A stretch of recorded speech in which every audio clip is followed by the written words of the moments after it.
কি এক জোরে বলেন ইমান এটা হলো কি? এ ভাই ইমান এটা মনে হলো এক।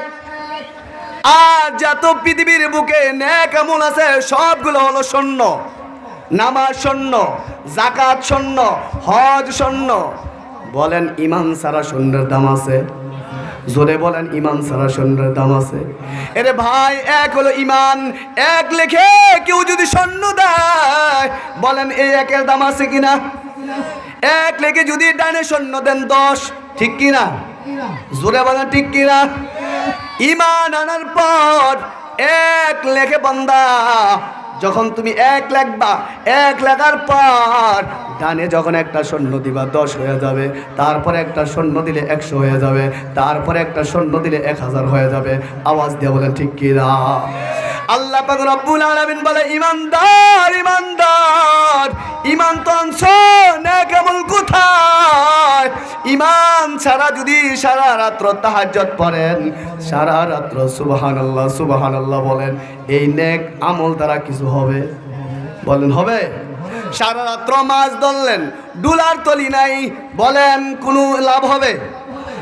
যদি সারা রাত্র মাছ ধরার পর সকালবেলা যদি দেখেন মাছ নাই, বুঝতে হবে যে থলিতে আপনি মাছ রাখলেন ওই মাছের রাখার থলির তলা নাই। আওয়াজ দিয়ে বলেন ঠিক কিনা? এরে ভাই ইমান আনার পর যদি আল্লাহর জিকির করো,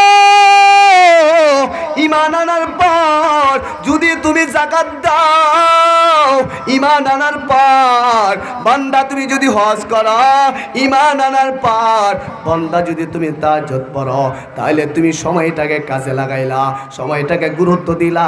গুরুত্ব দেওয়ার কারণে আমার আল্লাহ বলেন ওয়া আবশিরু বিল জান্নাতিল্লাতী কুনতুম তুআদুন।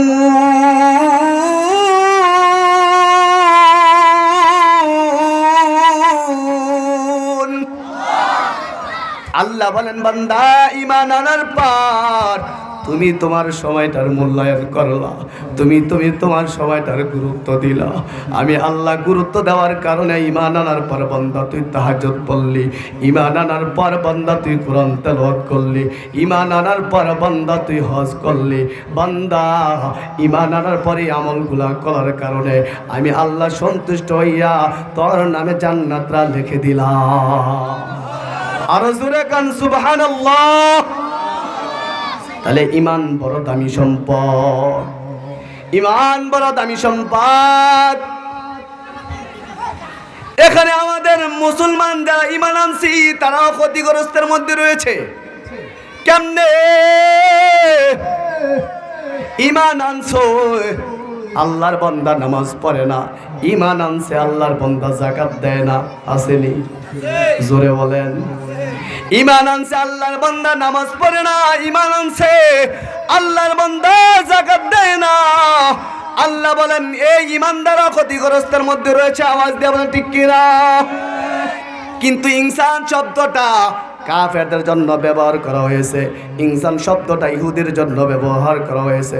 আল্লাহ বলেন ইমানদারেরা যারা ইমান আনার পরে নেক আমল করে না, নেক আমল না করার কারণে দাফে দাফে তাদের শাস্তি হবে। আওয়াজ দিয়ে বলেন ঠিক কিনা? আর যারা কাফের মুশরিক তারা জান্নাত পাবে না, যারা চিরস্থায়ী জাহান্নামী কার কথা? এই জন্য আল্লাহ পাক রব্বুল আলামিন বলে ইমান আনা বান্দা, ইমান আনো কারো মতো ইমান আনবা। জাতির পিতা ইব্রাহিম খলিলুল্লাহর প্রতি খলিলুল্লাহর মতো ইমান আনো। বলেন সুবহানাল্লাহ। আল্লাহর খলিল ইব্রাহিম খলিলুল্লাহর ইমান কেমন ছিল গো? একটু মনোযোগ দিয়ে শুনেন। পয়গম্বর ইব্রাহিম খলিলুল্লাহ যখনই আমার আল্লাহর শরণাপন্ন হতো তখনই পড়তেন লা ইলাহা, আরো জোরে লা ইলাহা, মাশাআল্লাহ লা ইলাহা, ভালো লাগে লা ইলাহা, লা ইলাহা ইল্লাল্লাহ লা ইলাহা ইল্লাল্লাহ লা ইলাহা